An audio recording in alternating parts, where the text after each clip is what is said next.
Alright, it's been a minute since I recorded one of these, but we're just going to get right into it. I'm going to try to keep the fluff to a minimum and the jibber-jabbering to a minimum. So, basically, it's 2026, guys. Okay? We are January the 10th at the time of filming this, and I have recently learned more about a different type of training methodology or theory or whatever you want to call it. So typically in bodybuilding, let's start off with the hook. Let's put all that explanation aside. Okay, what I'm about to present to you is maybe the only bodybuilding knowledge you will need for the whole year, potentially. Okay? If that's not a hook for you and you're wanting to get like bigger and stronger, then like, hey man, I don't know. Anyway, so typically in bodybuilding, you have what is referred to as volume training, right? So volume-based training. So essentially, like how many sets, or a lot of sets, a lot of reps, a lot of days in the gym, all these kinds of things, right? So say you go 6 days a week, right? You take 1 day off, and you're doing, chest on Monday, you're doing, back on Tuesday, etc. You're doing all these different sets just for each of those body parts on each of the days or whatever.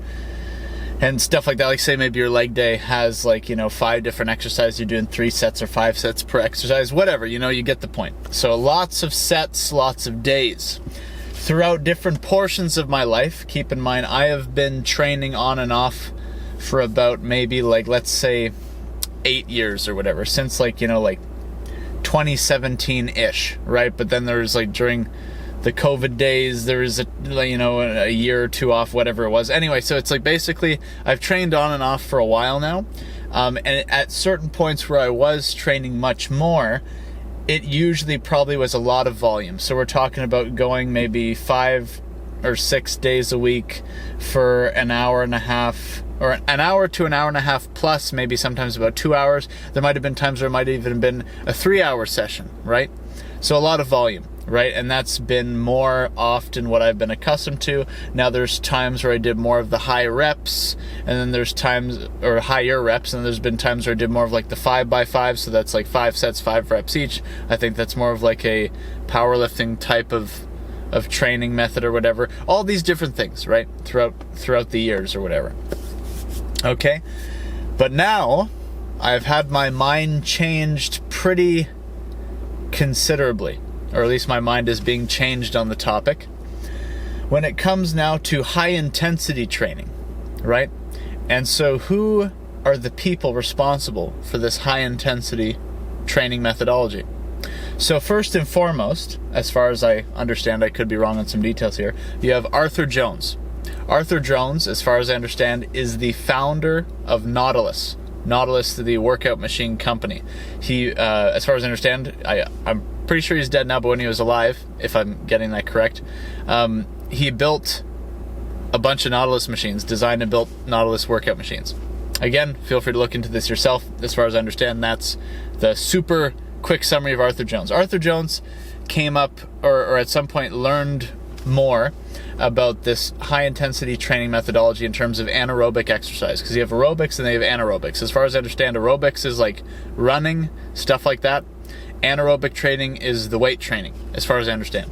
I'm only learning more about this specifics recently, so I could be getting some details wrong here, but the general theme that I'm going to present to you hopefully has a lot of value. Okay, anyway, moving forward. So anaerobic training, Arthur Jones, Nautilus machines, high-intensity training, the benefits of that on the, as far as I understand, the strength and muscular development of the human body. Why does Arthur Jones matter?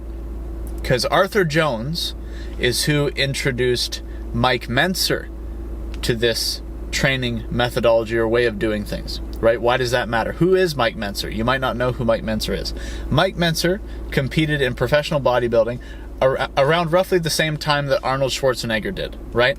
Now, you might not know who Mike Mentzer is because he didn't necessarily have the same popularity level as Arnold, but as far as I understand, Mike Mentzer was the only bodybuilder in history to ever achieve a perfect score of 300. That might have been at a Mr. Universe, I'm not sure. Mike Mentzer did win, I think, the heavyweight class of the Olympia in the late 70s, but he didn't win the overall Olympia for that year. Apparently he lost to Frank Zane, if the ChatGPT history summary was correct. I digress. Anyway, so, Mike Mentzer, pretty, like, substantial guy in the industry in terms of if you want to look at, like, you know, his history and stuff like that, what he achieved in the sport, etc. I really suggest you look into Mike Mentzer more, because most of this video that I'm doing right now is around Mike Mentzer, but Mike Mentzer wouldn't have really become Mike Mentzer to the fullest extent if it wasn't because of Arthur Jones, so it's important to include him in here as well. So essentially, Mike Mentzer, introduced to the high-intensity training methodology or theory by Arthur Jones. Mike Mentzer, as far as I've heard / understand, further iterated on the concept and rebranded it as heavy duty, like heavy duty training. Now, again, some of this is like the ChatGPT history summary or whatever, so might be some inaccuracies, but the general theme is probably, hopefully, accurate. So Mike Mentzer further develops the methodology, the training, the theory into heavy duty, right?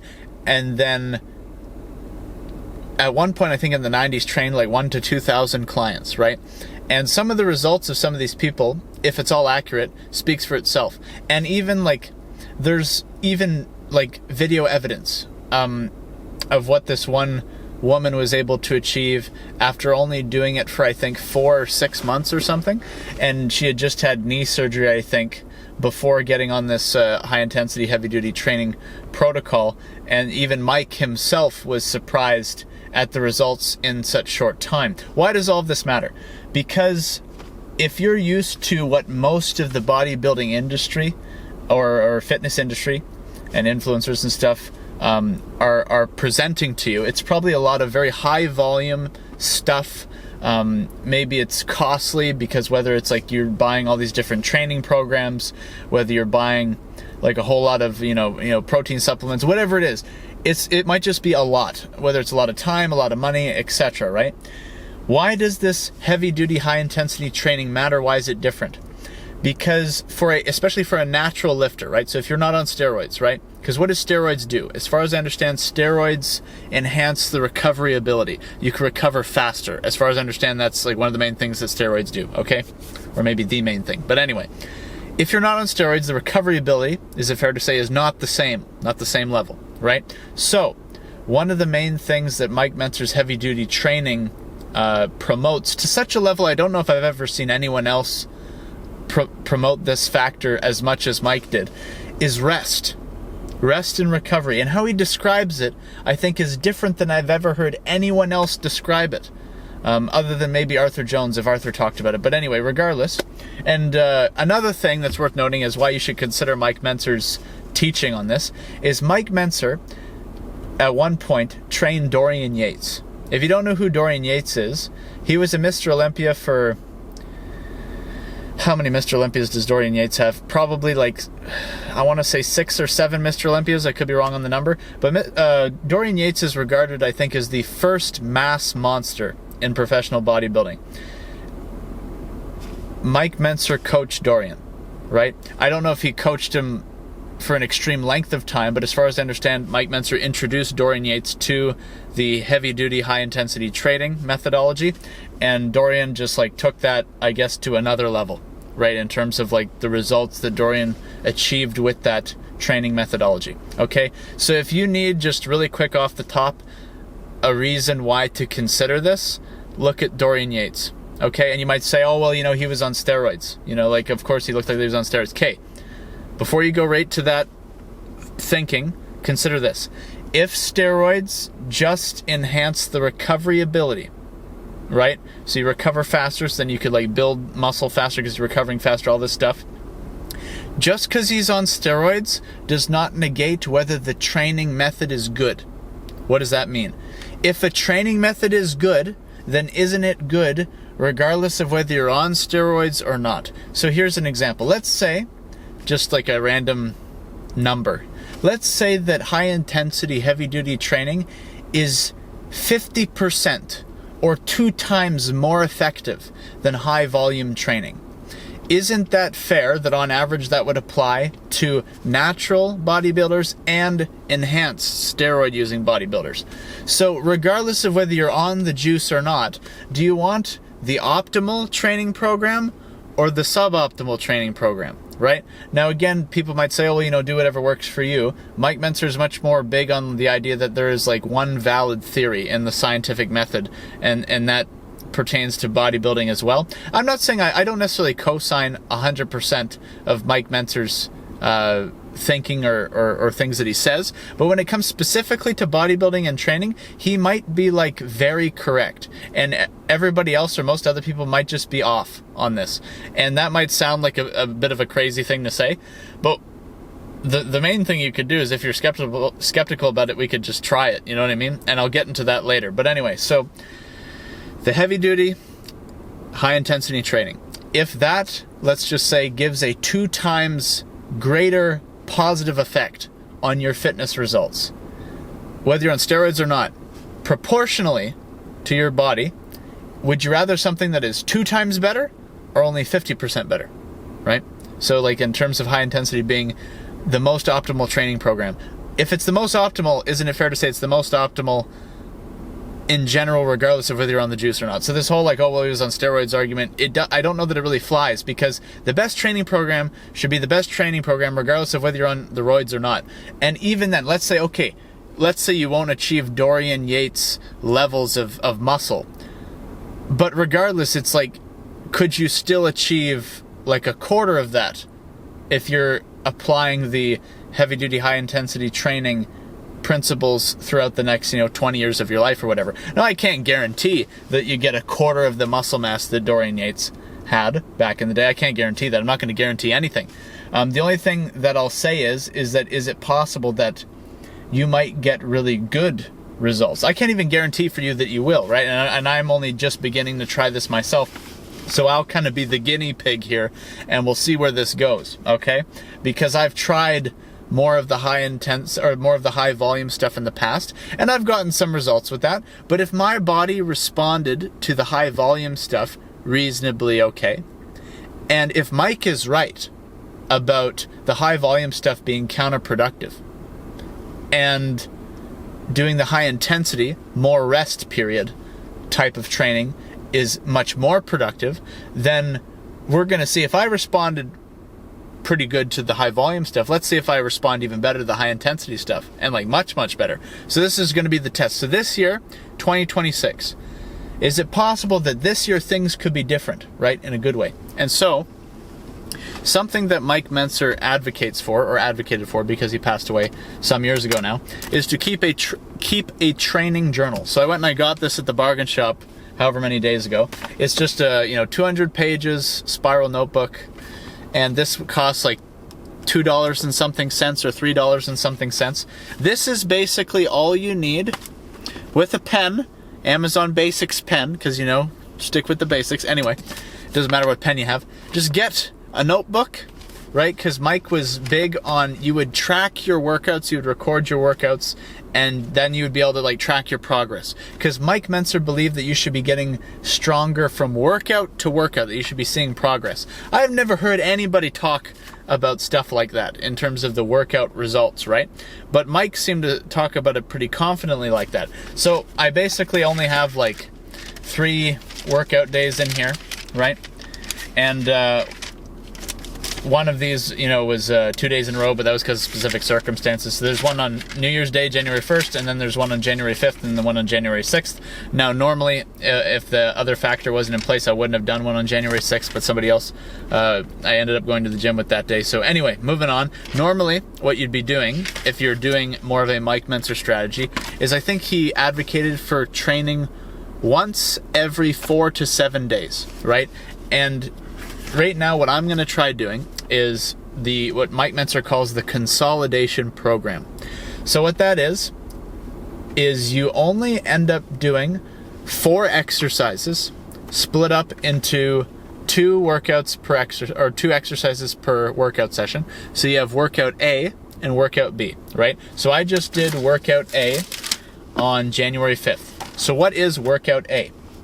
according to what Mike prescribes, workout A is squats and close grip palms up pull downs. So it's like you have your palm like this on the bar and you're pulling it down like that. And your squats is like, whether it's in a Smith machine or whether it's free weight squats, or maybe I think you might even say that you could substitute like a leg press if you can't do a squat, something like that. But some sort of like, compound leg movement sort of thing. And that's it. You're doing those 2 exercises for workout A on, in this case I did on a Monday, right? And only 1 gym session every 7 days, right?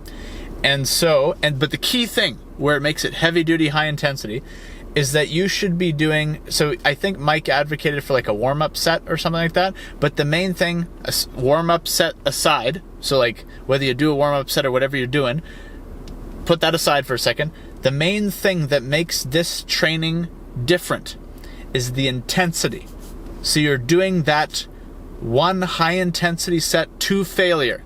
As far as I understand here, the key thing is that you are reaching a point of momentary muscular failure. That's the key. And Mike explains why that's the key.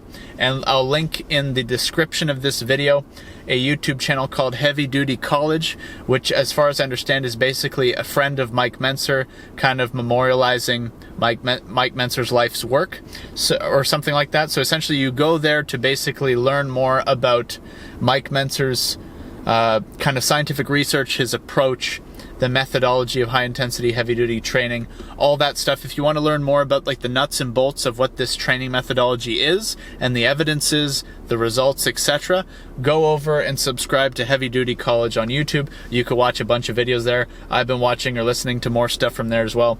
It's pretty good stuff. Anyway, so the key thing about doing this set to failure, so practical example here. So on the close grip palms up pull downs, right? So my first set I did 50 pounds warm up, probably 7 to 10 reps or something. I recorded this like a little bit after the fact, so it's not super precise numbers here, but ideally you would take the notebook with you to the gym and just quickly write it down. Because if you're only doing 2 types of workouts per gym session, you're only doing like two exercises, it's pretty easy to record that. Because initially when I first heard about how Dorian Yates recorded every workout he ever did, it's like, that sounds exhausting. But if you're not doing an insane amount of sets and different workouts and stuff per gym session, and you're not doing an insane amount of gym sessions per week, it now makes a bit more sense as to how you could record that and it be not too crazy to keep track of, especially if you're just doing the consolidation program like I'm going to be doing probably from now till summer, and then we'll see what happens, right? And I'm going to try to film all the sessions, so you yourselves could just put it to the test through looking at me and seeing, like, is there progress here, whether in like the physique change, in the weight going up, like being able to get stronger, more reps on a certain weight before then jumping up to a higher weight, etc. Hopefully you could see the trajectory. It's going to get recorded in here, and we could just simply put it to the test. If you're skeptical on Mike Mentzer and heavy duty training, we're just going to put it to the test this year and see what happens. So anyway, so I did that warm-up set, the 50 pounds, probably 7 to 10 reps or something. Second set, this is the set that isn't the warm-up set. This is the real set. So second set was 140 or 160 pounds for 6 to 8 reps, possibly 8 reps. I think it was around 8. So essentially, as I'm pulling this bar down like this, right? The main thing is intensity, actually going to failure. So you're repping it, and you're repping it controlled and slow. Mike Mentzer is really big on the controlled reps. So I think if you wanted to actually put a time on it, Mike said something like 4 seconds down, hold for 2 seconds, 4 seconds up. I kind of tried to match that cadence. And when you're pulling down on that last rep to failure, you might start shaking. This is like a good sign, because like it's getting intense here. And even if you could like try to get that rep down as far as you can, at the point where you say you can't fully get the full rep in, if you're just kind of like, I think what I did is I kind of just held it there a little bit, and then I might have tried to lower it slowly or something like that. No crazy fast jerk movements or anything like that. It was all like about the intensity, the holding it for a second, then kind of, I would say like this, let it take you down, right? Like let the weight kind of take you down. The slow lowering, because apparently there's a lot of benefit in the negative work. So the lowering of the weight, right?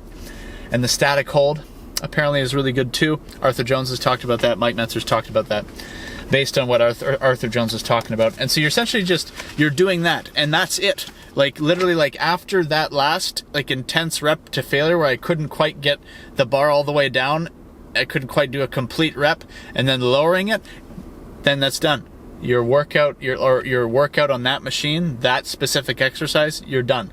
You did that one high intensity set to failure, you're good. You're done for that exercise now. So that I did that for the pull downs. I did something similar for the Smith machine squats. Kind of did like that warm up set. Then the second set, I didn't get a whole lot of reps on the actual high intensity second set of the squats, which is just 225. I did it for like 2-ish reps, but it was like the slower cadence on it. So then after that, I decided to throw in some negatives, where I basically just had the bar at the top with the 225, and I did one slow lowering, and then like I took the two plates off on each side to raise it up again to reset it, and then I did another negative lowering, because I'm just trying to get a little bit more intensity into it, because I'd only gotten like 2 reps. Now I'm not saying that you should do that, but I'm saying like that's just what I did for this, kind of trying to, and maybe hopefully I was trying to emphasize the intensity on the squat there. And that's it. That's the workout. It's super simple. It takes up 1 page on my notebook, and my writing is super big on this page, and that's it. That's all. And basically that is workout A. I meant to write this down on it. So this was workout A, right? So then next week on Monday, coming up, right now we're Saturday, but on Monday is going to be workout B. So I would probably just, take a blank page, write workout A, and then for workout A, all I'm doing is deadlifts and dips, right? So deadlifts being that, you have the bar in front of you, you're deadlifting it up, you're like, not up to here, but you can't see where my hands would be if I had them down by my waist. Anyway, you would do, proper deadlift form, and you could look up how to do that if you're not familiar with how to do that. I think Mike advocated like, doing like a moderate warm-up set, then a little bit more of an intense warm-up set, and then you're going to be your intensity all-out set would be the third set, and you would do that for, I can't remember the exact reps, if it was it 8 to 12, or is it 8 to 10, 6 to 10, something like that, something around that, and you would do that till failure. And then right after that, I think he said you would superset it with dips. So dips is basically just where you have those 2 bars beside you, and you're just kind of lowering yourself, kind of almost like a chest press, but it's with body weight, right? So you're doing the dips, and I think he said you would do 3 to 5 reps to failure, something like that. So it'd be pretty low reps on that, but you do the dips to failure, and then that's it. You're done. That's the workout, right? Is just that high intensity. 2 sets there to failure, and then you're done, and you go home, you rest and you recover. And so you're doing that once every 7 days. So then the next 7 days later, on the next Monday after the deadlifts and dips, I would go back to doing workout A, which would be the squats and the palms up close grip pull downs. And you would just keep alternating workout A and workout B every 7 days. As far as I understand, that is the consolidation program that Mike Mentzer prescribed. Now, he might have talked about some other different training programs as well, but the consolidation one, I think, is like his kind of standard baseline for new beginners. Now, I'm not a new beginner to weight training, but I'm just going to give this a try and just see if I really do this, dial this in, how will that go? How will that work? Will that, give really good results? Because apparently, at least for some people, or I don't even know how many people, it seems like, if everything's accurate and true here, that this has given some really good results, and so we're going to give it a go. Beyond that, that's basically like the nitty-gritty of it in terms of why just one set. Why is this such important bodybuilding knowledge? Just doing one set, how could that be enough? Even if it's to failure, how could it be enough? This is where you got to get into the actual like scientific evidence or methodology or theory of high-intensity training.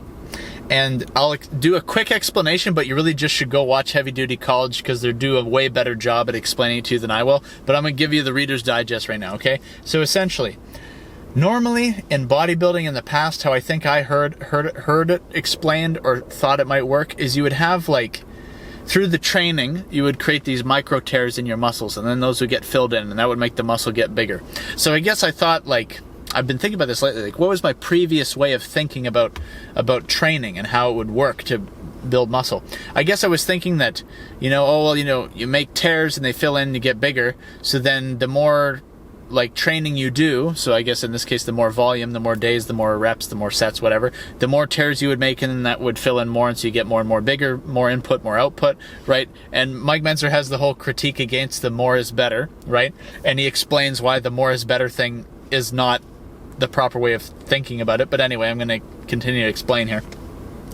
And so I was thinking about it like this, where it's like, think about it like you're ripping a piece of bread or a bun or something, and imagine you're ripping the bread and then you're stuffing bread in the crack of the bread, so then the bread puff gets bigger, and then you keep making rips in the bread and stuffing more bread in, and the bread bun keeps getting bigger and bigger. But apparently when it comes to working out, like weight training, how Mike Mentzer explained it, it was called the inroad theory. So when you train, when you train to failure, you're dipping into the body's reserves, I think is how he would say it, and there's a limited recovery ability. So when you're making an inroad by doing some training, some weight training, an analogy that Mike used to describe it is, imagine you're digging a hole, right? You're digging a hole. And the hole that you're digging represents the training, the work that you're doing, right? So you're digging that hole. But then you got to fill in the hole, and then, so that's the recovery. And then if you got to build the mountain on top of the hole if you want to actually grow, like build the muscle and strength, as far as I understand how this analogy works. But the problem is that if you train too much, right? If you have too much volume, right? And you keep digging that hole before you actually ever get to fully recover, fill it in, and build on top of it, then you're like constantly digging a hole, right? And so then you're being counterproductive because you're never actually growing substantially. I think is hopefully the proper way to explain it. So you keep digging that hole before your body has adequate time and resources to fully recover, let alone build the mountain on top of that hole that it just filled in to get more muscle growth. Hopefully I'm explaining this properly. I'm a little bit distracted right now, but anyway. So if this inroad theory is correct, then why does this matter? It matters because if most people are just training too darn much, then they're never giving adequate, optimal, proper time to recover and grow. Because I used to think of like recovery and growth as the same thing, whereas the way that Mike explains it makes it almost seem like, no, you must first recover, then you will grow. Like you must recover first, then after the recovery, then the growth process starts, or your ability to grow then begins, or something like that. It's basically like step one, then step two. Whereas before, I guess I thought of it as step 1, 2, like as in they were happening at the same time. But Mike makes it sound like you must recover, then you will grow. After the recovery is done, then the growth happens. So if people continually dig the hole, so they're kind of maybe in this perpetual state of recovering for the most part, then maybe it would make sense why people might see little to no progress or very, very minimal progress and stuff like that. And then if they think, oh, well, I'm just not doing enough, so then they do more volume, and then this maybe further adds to the counterproductive nature of digging the hole deeper and deeper and deeper. So what's the difference then with what Mike is prescribing with the heavy duty training? The idea is that he describes muscle growth as like the growth stimulus is how he describes it. So essentially, you would do the minimum required amount of effort to stimulate growth, then you would go home and rest. And he explains a bit more about like what this is, or the process, or in a way that sounds a bit more scientific. So please don't just rely on me. Go and actually look at the original material, because it's just better. But this is me sharing it with you. But anyway, so you would go, stimulate growth, then go home and rest. The thing that's different about the heavy-duty training is that you would be very precise with doing the minimum high-intensity effort in the gym, like that one set to failure, and make it like intense, like it's an intense set. It's not just no easy walk in the park, it's an intense set, where the last set ideally requires 100% intensity of effort. And this would, I guess, be displayed in the fact that you cannot complete the rep, that you actually fail on that last rep, right? And so then doing this, then you've flipped on the growth switch, the growth stimulus.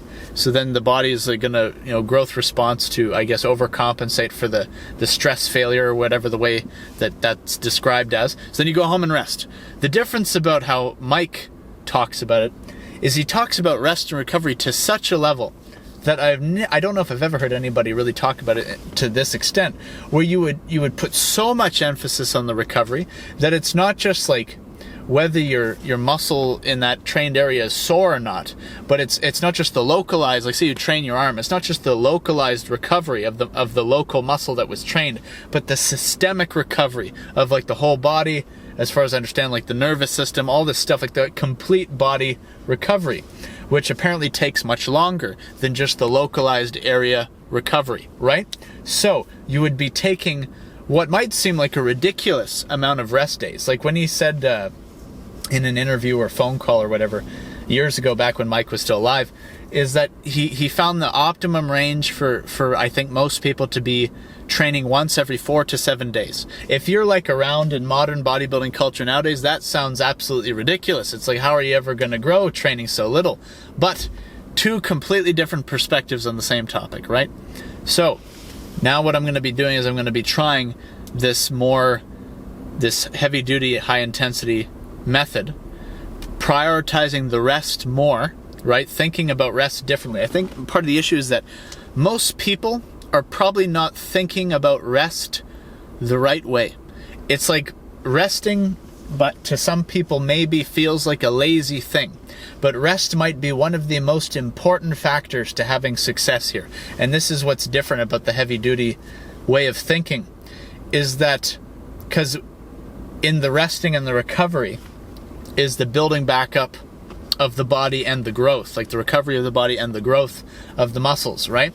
And so why would you want to mess up that process or short circuit that process by training again too soon before like you've adequately recovered and grown and stuff like that? Like you don't want to anyway, it would be like a detriment or a unfortunate thing to short circuit that growth process, right? Especially if you want to actually get results. And so you try to think about rest almost as a thing that you're actively doing, not necessarily passively doing, because a lot of times rest might be, you might think of it, oh, I'm lazy, I haven't been in the gym for a few days or whatever, but try to not think about it like that. It's like, don't think about the growth happening in the gym, because I think that Mike might have even said something like this. It's like growth doesn't happen in the gym. It happens while you're resting.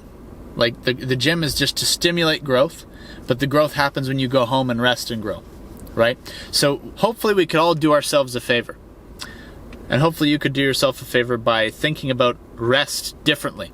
Think about rest as a much more productive thing, maybe even vital to having substantial progress. We're going to test this theory over the course of the next several months as I am going to be doing it. So you don't necessarily have to say to me, oh, Spencer, how is this, how could you be saying this, whatever, how do you know? And it's like, well, I don't really know right now, but we're going to try to find out. And the proof is going to be in the pudding of these pages, hopefully, and the evidence physically. And so we're just going to see what happens. We're going to actually put this to the test, scientifically try to, conduct this study here and just kind of prove if it's good stuff, right?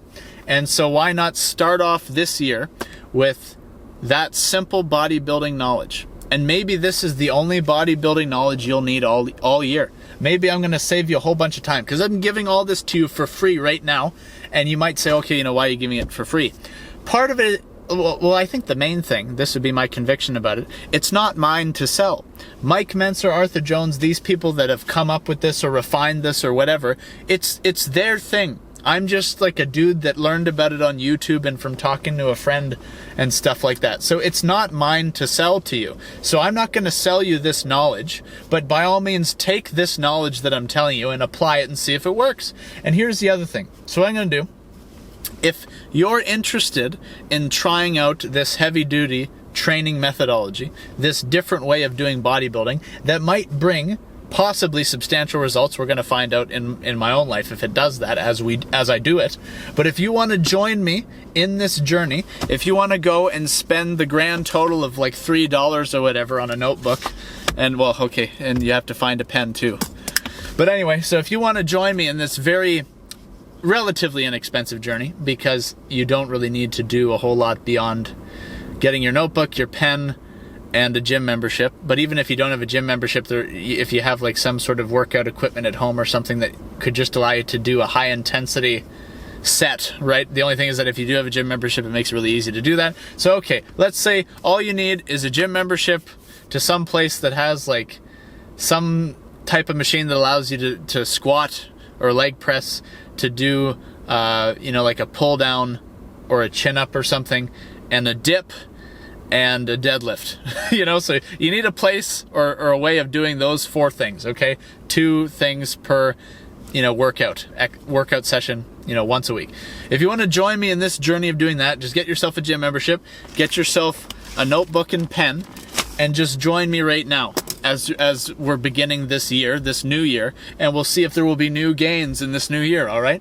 And so what I'm going to do, I don't have the community made up yet, but by the time I post this video, I'm going to make a school community that's free to join, okay? I'm going to put the link in the description, so if you want to join me on this new bodybuilding phase or season or whatever of life, then join the school community, link in description of this video. It will be free to join, right? So, and you might say, well, okay, why is it free? And again, this knowledge is not mine to sell, okay? I would feel bad if I was trying to sell you this knowledge that I just stole from Mike Mentzer. And especially if it really works too, because then it's like, oh man, like, give the dude his credit, right? And it's not mine to sell. That would be like wrong. Anyway, so it's like, join the community.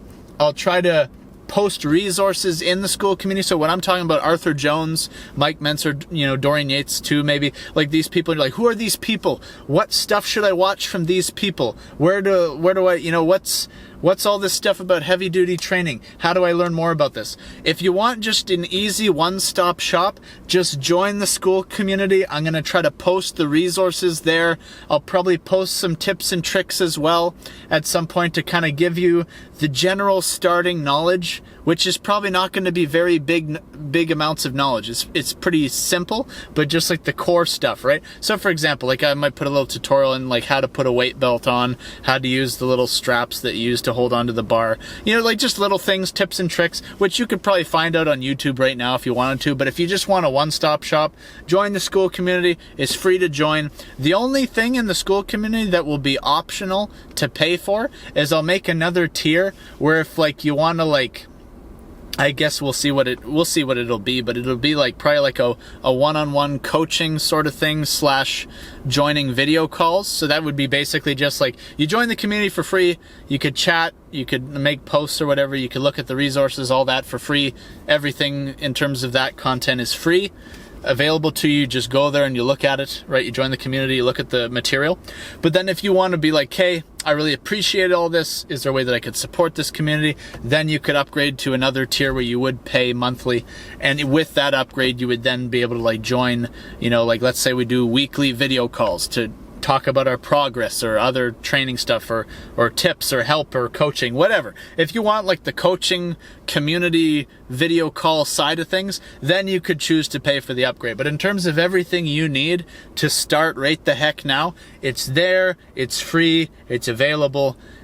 There's no financial impediment to you other than literally getting the notebook and pen and like somewhere to work out, whether it's at home, whether it's at a gym, whether it's at your friend's garage gym, whatever it is, like just whatever works for your budget. If you just want to go to a Planet Fitness or if you want to go to some serious gym or whatever, that's up to you. Just find a way to be able to do these high intensity workouts on a semi-consistent basis. And what semi-consistent basically means is right now once a week. So I'm going to be doing it on Mondays. You don't have to do it on Mondays. If you want to, you can. Then we could kind of try to, track the progress at the same time. But say you do Fridays, like it doesn't matter. And so then basically what you could do, if you're in the school community, which you should consider joining because it's free, to join, is you could post your progress, you could post your questions about things.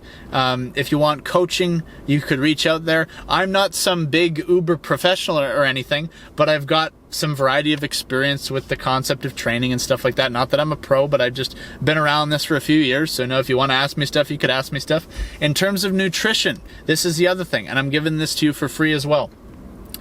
Now, because we have AI, it's like probably easier than ever to dial in the nutrition. So you could literally just ask ChatGPT, hey, are you familiar with Mike Mentzer? When it says, yes, blah, blah, blah, this is who Mike Mentzer is. Give me a diet plan with recipes, blah, blah, blah, that meet Mike Mentzer's standard of nutrition and bodybuilding. And then it might ask you, okay, what kinds of recipes would you like? Or would you like these kinds, blah, blah, blah. Whatever it says, you could just say yes, I want those recipes or whatever. And maybe you could say, I want recipes that allow me to hit a daily calorie amount of 2,200 calories a day or whatever, right? Because when it comes to calories and dieting, I'm going to make this so simple. This is more right off the top, free knowledge. Just take this and apply it to your life and hopefully have success with it. Forget all the random fad diet crap about this, that, don't eat this, don't eat that, butter, whatever the heck, because people might demonize butter, they might demonize this, that, or the other. Just how many total calories are you consuming in a day? Whether all of the calories are in jelly beans or whether it's in steak. How many calories are you eating per day? Whatever that amount is. Now, how many calories do you burn in a day? This might be a bit more complicated to figure out. I think you could literally look up online or maybe ask ChatGPT. I haven't tried that, but you might be able to do that. If you were like, I am a person of this age, this height, this weight, blah, blah, blah. What is my, potential average calorie burn per day? ChatGPT, blah, blah, blah, enter. And then just see what ChatGPT says. Maybe it'll give you an accurate amount, maybe it won't. There's probably websites that help you to calculate your daily calorie burn, and you'll enter in the different factors, like some of which I might have just said now. And basically, once you determine, so let's say I think the average male burns 2,400 calories a day. Okay, so then figure out how many calories am I eating a day. If you're above your calorie burn, you're going to gain weight. If you're below your calorie burn, you're going to lose weight. If you stay at your calorie burn, you're going to maintain the same weight, right? So if you want to lose fat, go into what is called a calorie deficit, right? Eat less than you burn per day and you're going to lose weight, right? Now, I'm not going to make guarantees on how quickly you lose the weight or whatever, because maybe there's other medical conditions involved. But hopefully, generally, this perspective is going to be true, right? And I've lived this, right? I've lived this when you eat less and you lose weight as a result, right? And Mike Mentzer has stuff on nutrition, so you could go over to Heavy Duty College and look up and watch the different videos on nutrition and things like that in terms of the specific, how many carbs to how many proteins to how many fats in terms of the percentage of your diet and stuff. Don't get too lost in the weeds on the nutrition side of it. The main thing is just going to be the amount of calories you're eating. You could probably get more fine-tuned with the types of calories, but right now the main thing is just try to not eat too many calories if you're trying to lose weight. And it might sound a little bit exhausting to count your calories or whatever. There might be apps out there that make it easier to see how many calories are in your meals and stuff like that. But if you just go the ChatGPT route and just be yo, give me a 500 calorie dinner recipe for stir fry or something, figure it out, whatever you want your calorie amount to be, whatever you want the meal to be. Just ask ChatGPT. We got the AI. Use it. Anyway, just do that when it comes to the dieting part of it, and just run with that, or whatever AI you use, whether you use Google or whatever AI. Anyway, and just do that. Maybe you want to write down these recipes and just try to maybe get comfortable with eating the few same recipes. If you want to leave a lot of the guesswork and mental effort out of it, just kind of get consistent with it. Because right now, I'm still at home right now. So one of the things that Mom's been making for a while lately is just a rice stir fry. So it's just rice in a rice cooker, which makes the rice making process way easier. You could get a rice cooker on Amazon for, I don't know, $80, $100, whatever it is, stainless steel. Try to avoid Teflon. That's my tip. Anyway, just cook some rice, get the mixed veggies pack from the grocery store, I guess. Cut up a little chicken, toss it in there, eat a bowl of that. call it a day kind of thing. You know what I mean? Call it a day. Like, it doesn't have to be crazy, you know? And try to not fall trap to this, that, and the other fad. When it comes to all the workout apps and everything like that, it's funny because I started to get this one workout app advertisement as I was watching more of the heavy duty training stuff. And I find I'm a little bit disillusioned with all the other things out there now, because I feel like Mike figured it out in like the 80s or the 90s. And so you just go and do that. Like, the knowledge is there. It's free. It's on YouTube. I'm telling it to you right now. The school community will be free to join, where we could go and like share our progress or our questions or whatever, get the coaching. We could maybe be helping each other out. You know what I mean? Offering the knowledge and help. And like, it's free. It's there. Just do it. You know what I mean? And one of the main things is that most people are probably overtraining. That's the whole heavy duty kind of philosophy, is most people are probably overtraining a lot, and as a result not getting as optimal of results. So in 2026, try to rest a bit more, train intensely, and don't eat too many calories. That's the three main points in summary here. So this video might be some of the only bodybuilding knowledge that you need for this whole year, maybe for the rest of your life. If it is true. How do you know if it's true? Well, go watch Heavy Duty College, where you could see the scientific support from it. I'm not saying I'm like super-duper into like the science-based lifting to a degree, because I know there's the whole stereotype about that. I think it's like, if the science supports it, great, but nowadays like you kind of don't even know what science to trust or whatever. But like, even if the science validation part of it doesn't do it for you, look at the results that seem to be shown from this type of training and apply it to your own life. If you still don't believe the science or the results about it, try it yourself. Keep the notebook, you know what I mean? And just track it. Just be like, yo, what do I got to lose? If I follow the heavy duty training principle, I'm going to save time and money and apparently get better results. Where's the downside? Is there one? You know what I mean? Because you literally go from training an hour to an hour and a half a day, right, at a gym 6 days a week or whatever, to training for like 20 or 30 minutes a week, one day, you know, and you're just doing that, and you don't even have to necessarily consume an insane amount of protein either.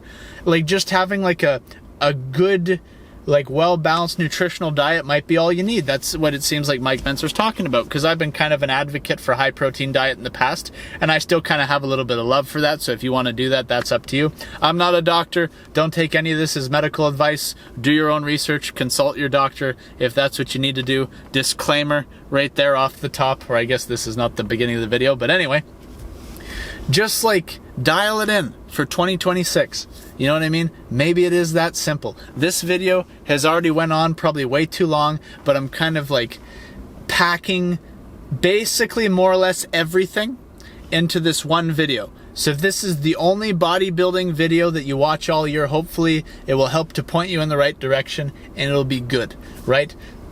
So as long as, I'm going to summarize right now. So the main summary here, okay? The takeaways, okay? Right? So the main takeaways from this video that you're going to want to know about, okay? Get a notebook, get a pen, get a gym membership or some weights at your house or something to train with. Easiest way, probably just get a cheap gym membership somewhere, okay? So you got those things, okay?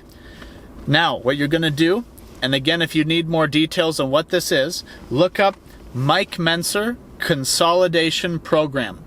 Just do that, okay? I'm going to be doing mainly that, probably only that. I say mainly just because I don't know everything about what I'll do in life. But anyway, I'm going to try to just do the Mike Mentzer Consolidation Program from this month of January to like midsummer. So let's say June, July, or something like that. And all I'm going to be doing is the Consolidation Program. In summary, what is that? It is 4 workouts, 2 done once a week, okay? Divided into workout A, workout B. You can write this down in your notebook. Workout A, you know, Monday of this week, workout A. Squats, close grip, palms up, pull downs. If you don't know what that looks like, close grip, palms up, say the bar is right here. Close grip, palms up pull downs. That's all you're doing. It almost looks kind of like a chin up motion, but you're using that pull down bar that's attached to the wire in the gym, right? So that's it. Squats and close grip palms up pull downs. Do your warm up set or whatever, then do one set to failure. The key here, if you remember anything, is doing that high intensity set where the last rep is to failure. So you're doing that set for those reps until you reach that momentary muscular failure where you can't quite complete the rep, and so you get down like this, or maybe shaking, you hold it there a little bit, then slowly lower it down. Let that weight take you down. You're achieving that muscular failure, okay? Then, once you've done that on both of those two exercises, you're done. Get out of the gym. Doesn't matter if it only took you 16 minutes. Get out of the gym. Go home and rest for a whole week, 7 days. So then next Monday, okay, workout B, okay, deadlifts and dips, right? If you don't know how to do a deadlift, look it up. If you don't know how to do a dip, look it up. Deadlifts, do your 1 or 2 warm-up sets, whatever Mike Mentzer prescribes, right? So your moderate set, like let's say you're going to do 225 pounds on the deadlift. That's the 2 45-pound plates on each side. Say you warm up, you do 135. That's 1 plate on each side. You do that for, let's say, 10 reps. That's your first warm-up set. Next set, let's say you do 160 or whatever, right? 165, whatever, sort of a middle in between, whatever. Maybe you do 180, right? Do that for, like, I think Mike was saying 3 reps just to kind of mentally prepare for the all-out set. Then your third set, this is the one to failure. 225 on the bar. Do your deadlifts to failure. So what is it, like 6 to 10 reps, whatever Mike said. Then right after that, superset. So go immediately over to the dip machine or the dip bars, whatever, and do like, 3 to 5 reps on the dips. The key thing, as far as I understand with this, is to do that to failure as well. I think with Mike Mentzer, the key thing is that every of those one sets that you're doing per exercise must be to mechanical failure. Muscular mechanical failure where you can't quite complete the rep, and so your body just kind of fails on that rep because it's not quite strong enough to be able to complete the rep. So you fail on that rep, right? Now when I say fail, I'm not talking about tearing muscles or anything. I'm not talking about getting injured. Literally just, I can't quite complete the rep, and so I get a half rep or something, and because I failed on doing that rep, right? Achieving that failure, okay? Key thing, very key thing, because if you don't do it to failure, if Mike Mentzer is correct, you're not quite achieving that optimum growth stimulus. Hopefully I'm explaining that correctly. Okay? And that's it. You're doing those 2 workouts for workout B, right? On that following Monday or whatever day of the week you decide to. 7 days apart, right? Is what I'm doing right now. And that's it. And then you get out of the gym, you go home and you rest, right? And then just keep your nutrition dialed in where you're not eating like a crazy amount of calories, and you're not eating nothing, like whatever you got to do for what you want to achieve. If you just kind of want to maintain, you just eat basically right around your calorie burn per day. If you want to gain weight, I think Mike Mentzer advocated a 300 to 500 calorie surplus per day. So 2,400 calories, if that's what you burn a day, add 300 or 500 calories a day to that. If you want to lose weight, then you go into a deficit. So you would go however many hundreds of calories below what you burn a day. I don't know exactly what would be considered the best in terms of a calorie deficit. There's been times where I've done pretty extreme calorie deficits at times. There might be reasons why you should or shouldn't do that depending on factors or whatever. Most people probably would say you wouldn't want to deficit too much, but I digress on the nitty-gritty of that particular topic. So these are the core main things that I've just summarized for hopefully a very optimal bodybuilding routine for you this year. But let's say, well, I don't just want to bodybuild, or I don't want to bodybuild, I want to get stronger. Mike Mentzer has stuff to say about that too. Apparently, in order for a muscle to grow bigger, it must also grow stronger, right? So it seems like, if he's correct about that the two might be interlinked. So in other words, if you want to go strong, if you want to get stronger, then you will also get bigger by proxy, right? And when have you ever seen somebody get bigger and grow weaker? right? Think about that. So it might be possible that the two things might be interlinked somewhat in terms of being the same goal to whatever degree that's true. So, getting bigger equals getting stronger seems to be somewhat relatively the case, if not exactly how it works. I'm not a pro on this, so I can't necessarily speak with absolute certainty. But if you want to get bigger, you're probably going to get stronger. If you want to get stronger, you're probably going to get bigger. Is that fair to say? I could be wrong on some of these things, but that might just be the gist of it. Anyway, that's the summary. This is the knowledge that you need for bodybuilding in 2026. Potentially. It might just be that simple. Whether it is that simple or not, we are going to find out as we embark on this journey. I say we. It's up to you if you want to join me in this bodybuilding journey of 2026. We're going to see what happens. Going to be documenting the progress. Subscribe to this channel if you want to keep up on the progress. Join the school community if you want to be kind of part of the community around this heavy-duty training progress. And not just mine, but you can make it as part of your own progress as well if you choose to join and share your progress there. If you need tips or coaching or whatever, join the school community. Free to join. It's free. It's free. Link in description. The main thing you got to do is spend money on a gym membership and a notebook and a pen. And you have to eat food whenever you have to eat food. You know what I mean? Basic dude stuff. Anyway, so I said I wasn't going to jibber jabber. It's kind of become that. But hopefully there is the material here for success. And it's free. I just told you all the stuff for free. It was kind of a summarized version of the stuff, but it's there and it's free, and you could use this as a diving board to go and look around deeper into things. The three names that you should remember pertaining to bodybuilding is Arthur Jones, Mike Mentzer, Dorian Yates. One of the best guys to explain this whole thing is going to be probably Mike Mentzer. And so you're just going to go listen to these guys, mainly Mike Mentzer, on this stuff. Mike Mentzer's got books too, audio tapes, lectures. I highly recommend go listen to Mike Mentzer's 1998 lecture was it in Hamilton or Mississauga, Ontario, back in 1998. Go listen to that lecture. It's like an hour and a half. It kind of summarizes and tells you everything more or less. And Mike Mentzer's talking about it, so he's going to say it better than I will, because I'm just kind of trying to reiterate what he's already said. So just go and watch that. I'll leave the link to that in the video description as well. If you just want a starting point to really say, you know what, is this whole training methodology, is this legit? Is this too good to be true? You're telling me I need to train less and I'm going to get better results? It might just be that simple. It does sound like some TV infomercial, doesn't it? But since I've already been shifting from a more high volume thing to a more high intensity thing over the course of the last several months, I didn't just shift gears right away. I kind of had a bit of a progression from volume into more high intensity. Whereas now I'm more in terms of doing some volume with some high intensity, but now I'm kind of more getting into less volume, focus on the high intensity. And I feel since I've been doing this, more prioritizing the rest, the period of rest, lengthening that rest window. It could just be placebo, but I feel it's working already, and I've only really been doing it since more or less kind of Christmas break / the beginning of this year. It could just be in my head, but I feel I'm getting results, getting a little bit bigger already. I could be wrong, but we're going to see what happens.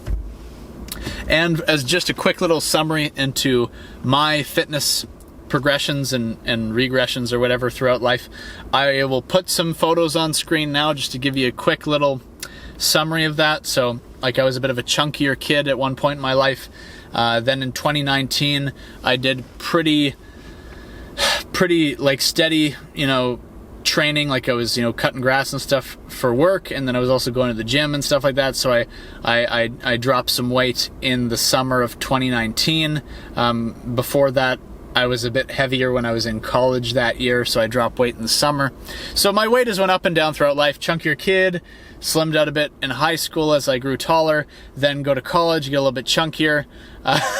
Then 2019, lose some weight, maybe get a bit more muscular definition, but I might have also lost some muscle mass as well. Then, back to college, COVID, get fatter again. At beginning of 2024, I might have been at the heaviest weight I'd ever been in my life of like 217 pounds. I was probably roughly around that weight until the summer of 2025. Beginning of 2025, heaviest weight of my life at around 217 pounds. Summer of 2025, I was probably still roughly around 217 pounds.